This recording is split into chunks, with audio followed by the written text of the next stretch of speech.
Hey guys, how's it going? Hope you're doing well. My name is Crown, and today I'm going to read you some very interesting stories that I hope that you're gonna love. And now, without further ado, let's go!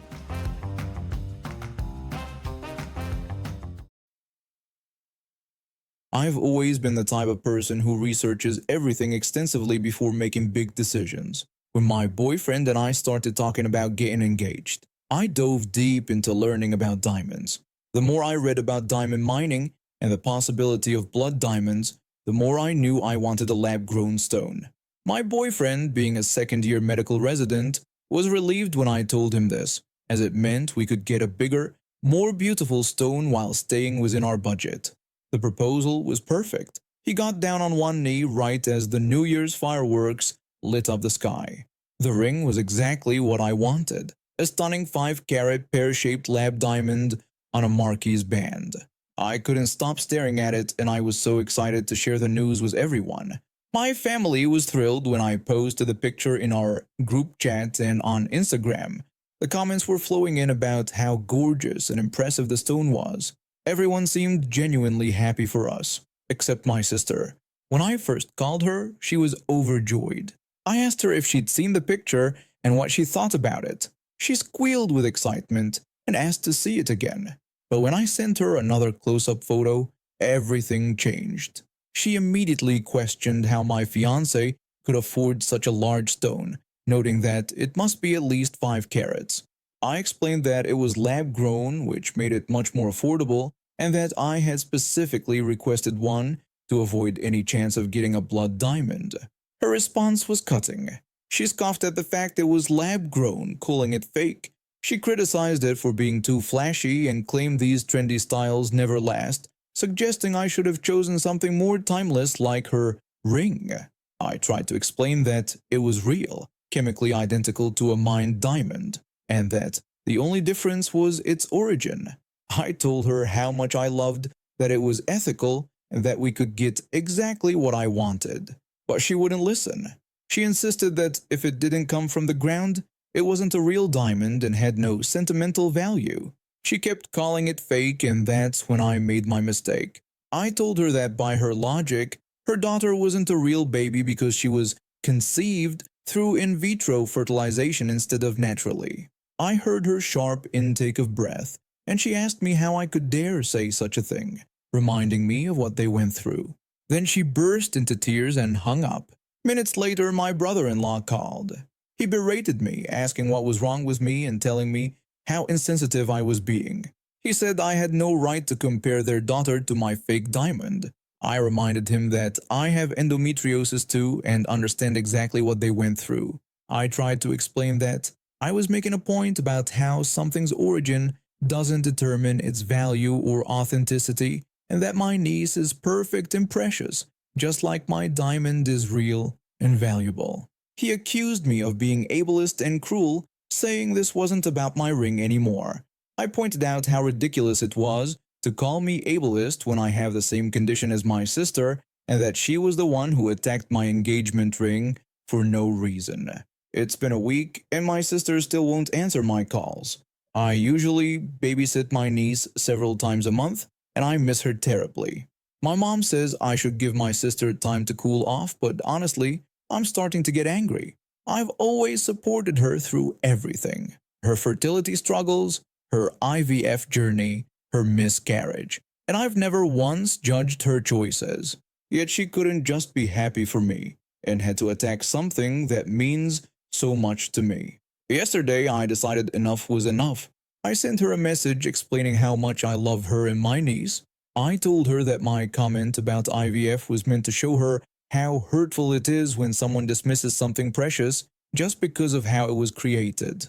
I explained that my ring represents my future marriage and the ethical choices we want to make together, just like her daughter is a miracle of science that represents her strength and determination. I made it clear that I wouldn't apologize for my ring or my choice, just like she never had to apologize for choosing IVF, and that I would be there when she was ready to talk. She hasn't responded yet, but our mom called to tell me my sister was crying while reading my message. Maybe now she'll understand why her words hurt me too. In the meantime, I'm planning my wedding and celebrating my engagement with people who understand that love and value aren't determined by origin stories. I've been boxing since I was 7. My dad's a boxing coach at the local gym, and he started teaching me after some kids at school wouldn't stop bullying me. He always said that learning to fight wasn't about hurting others, but about being confident enough that you wouldn't need to fight at all. Well, that changed the day someone decided to hurt my pregnant mom at Walmart. Mom was 7 months pregnant with my baby brother. She'd been craving these specific frozen dumplings that are usually hard to find, so when we spotted the last box at Walmart, she was really happy. We were about to head to check out when this woman in her 40s came storming down the aisle. The woman demanded the box of dumplings from our cart. My mom looked confused but stayed polite as she explained that this was the last box and we had already claimed it. The woman didn't care and told us she'd driven 40 minutes specifically for those dumplings, explaining that her daughter was coming home from college today and these were her favorite. My mom suggested she could try checking another store, but this only made the woman angrier. Her face turned red as she tightened her grip on her cart handle. She started ranting about how my mom already had a kid and was eating for 2, so we didn't need the dumplings, and she declared she wouldn't leave without them. I stepped closer to my mom. The woman was getting that crazy look I'd seen before in the ring when someone's about to do something stupid. My mom asked her to step back, telling her she was making us uncomfortable. The woman mockingly repeated my mom's words about being uncomfortable. Then it happened. She rammed her cart straight into my mom's belly. Hard.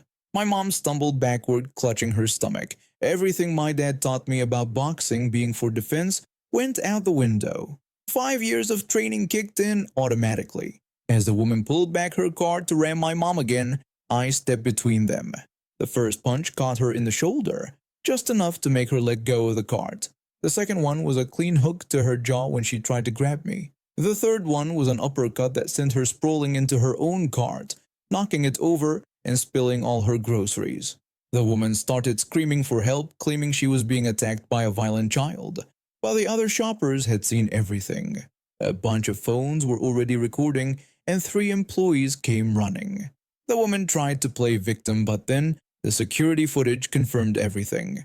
The police came and I thought I was in trouble, but they actually praised me for defending my mom. Turns out the woman had a history of assault charges at other stores. She got arrested and we heard later that she got banned from all Walmart stores nationwide.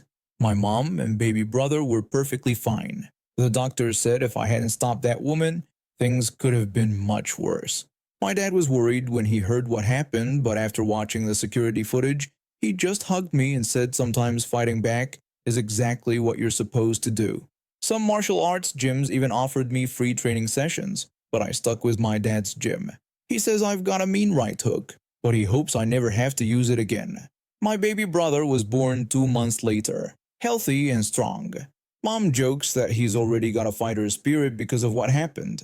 The frozen dumplings are still his favorite food. Mom always makes sure to buy extra boxes now, just in case another Karen shows up. I've always been drawn to fantasy and role-playing, spending countless hours immersed in video games and books. My friend group consisted of live-action role-play enthusiasts who would gather monthly at this small venue they'd been renting for years. They'd come back with these amazing stories about their characters and adventures, and despite my social anxiety, I couldn't help but want to be part of it. I spent weeks crafting my character, a wandering elven scholar seeking ancient knowledge. I practiced the mannerisms, memorized my backstory, and even learned some elvish phrases. My friends helped me with the costume, makeup, and those intricate elf ears that took forever to put on properly. The day finally arrived and I was both excited and terrified. The venue was this old community center with high ceilings and thick curtains that divided different areas. There was a special section designated as the out-of-character area where people could step away if they needed a break from role-playing. As people started arriving, my anxiety began creeping up.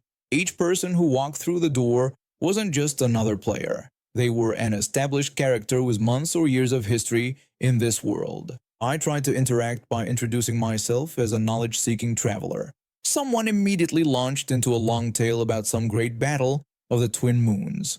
I felt like I was drowning. There were too many stories, too many relationships, too many unspoken rules. I retreated behind the curtain to the out-of-character area 3 times in the first hour, struggling to breathe through tears. My friend found me during my third breakdown and suggested we get some fresh air, saying sometimes it helps to reset. We sat on a bench outside and I was trying to calm down when this fancy car pulled into the parking lot. A woman in her 60s, wearing what looked like an expensive suit, got out and walked toward us like she owned the place. Keep in mind, I'm sitting there in formal elven attire, pointed ears, and tears streaming down my face. The woman demanded to know if I was the owner of the establishment. When I told her no through my sniffles, my friend explained that the owner wasn't present and we were having a private event. The woman then started complaining about how the lights from the building were shining directly into her house across the street, insisting that someone needed to address it immediately. We repeatedly told her that we didn't work there and were just participants in the event. My friend suggested she could come back tomorrow, but she refused and declared she was going inside right now. She stormed inside before we could stop her. What happened next was apparently hilarious. The players, still fully in character, treated her like part of the game. According to my friends inside, when Karen burst in demanding to speak to whoever was in charge, the event administrator, who was playing a royal advisor, welcomed her as if she was a prophesied figure bringing visions from the outer realm.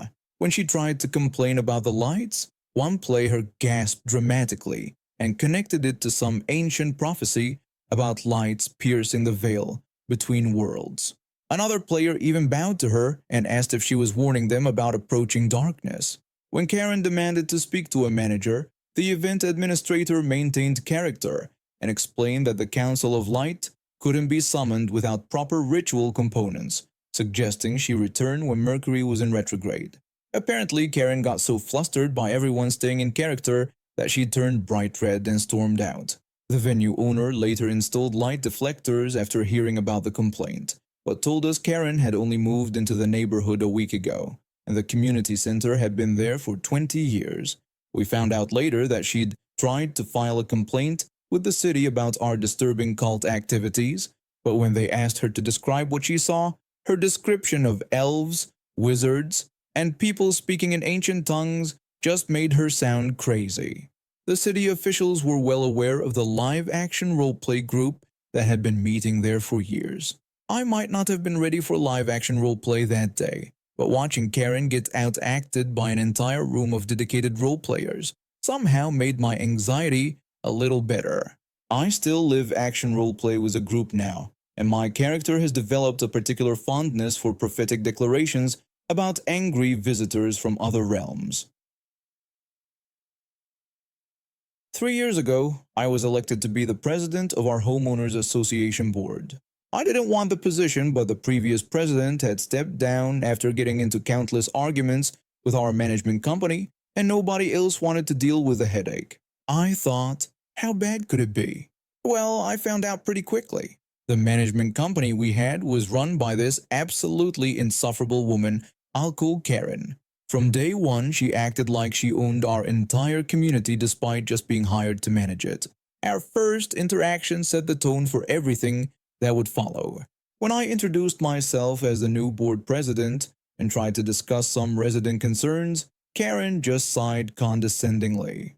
She proceeded to lecture me about how their systems worked perfectly fine and that the previous president simply didn't understand their methods. When I tried to bring up the complaints I'd reviewed, she cut me off, bragging about her 15 years of property management experience and dismissing resident complaints as trivial. That interaction should have been my cue to start looking for a new management company immediately. Instead, I tried to work with her, thinking maybe she was just having a bad day. Big mistake. Over the next few months, things got progressively worse. She started harassing residents over the smallest violations, many of which weren't even in our bylaws. One day she sent a violation notice to an elderly resident about their flower pots being the wrong shade of terracotta. The elderly resident's daughter showed up at my house that evening absolutely furious. She explained how her 78-year-old mother had been crying all day because of Karen's threat to fine her $100 per day over flower pots she'd had for 20 years. When I told her there was nothing in our bylaws about flower pot colors, I immediately called Karen. She tried to justify the violation by claiming the pots didn't match the community aesthetic. When I pressed her to show where in the bylaws it mentioned flower pot colors, she vaguely referenced a general appearance clause. After I demanded she remove the violation, she just complained about my tone and rambled about maintaining property values. The situation kept escalating. Karen started implementing new rules without board approval, sending out fines left and right, and treating residents like they were beneath her. When we tried to rein her in, she would lose our emails or claim she never received our calls. Things came to a head when she decided to hire a landscaping company without board approval, one that charged 3 times what our current company did. When I confronted her about this unauthorized decision, she claimed it was an emergency decision. When I pointed out that the owner of the new company was her brother-in-law, she became defensive and acted outraged at the implication of impropriety. That's when I started documenting everything. Every email, every call, every violation notice. I discovered she had been selectively enforcing rules, giving her friends in the community a pass while harassing others. She had also been adding unauthorized fees to residents' accounts and keeping poor records of our finances. During the emergency board meeting I called, the other board members were deeply concerned by the records. One pointed out our potential legal liability, while another agreed we needed to remove her before we faced serious trouble. When I mentioned I'd been researching how to terminate our contract, that's when Karen really showed her true colors. She started sending emails to all residents, claiming the board was corrupt and trying to destroy the community. She even showed up at my house one evening, threatening me. She bragged about how she had built the community and warned that her connections with every management company in the area would prevent anyone from working with us if we fired her. I spent the next few weeks gathering more evidence and consulting with our association's lawyer. Turns out Karen had violated not just our contract, but several state laws regarding property management. The lawyer was practically salivating when he saw the documentation. Last week, we had another board meeting with our lawyer present and Karen in attendance. When the lawyer confronted her with evidence of multiple contract violations, unauthorized financial transactions, and potential fraud, her arrogant demeanor finally cracked. She tried to deny everything, but when the lawyer offered to go through all the evidence, she went from red to pale as a ghost in seconds. We are now in the process of terminating her contract and have reported her to the state licensing board. Those connections she claimed to have with other management companies? Complete bluff. We've already had several reputable companies eager to work with us, all with better terms than what we had with her. Karen's trying to defend herself against investigations from multiple homeowners associations and the state licensing board. Karma really does come around eventually. We're still dealing with some of the mess she left behind, but at least now we can see the light at the end of the tunnel. The elderly resident with the flower pots is back to happily tending her garden without any harassment. And now we have reached the end of today's stories. Thank you for watching, and see you next time.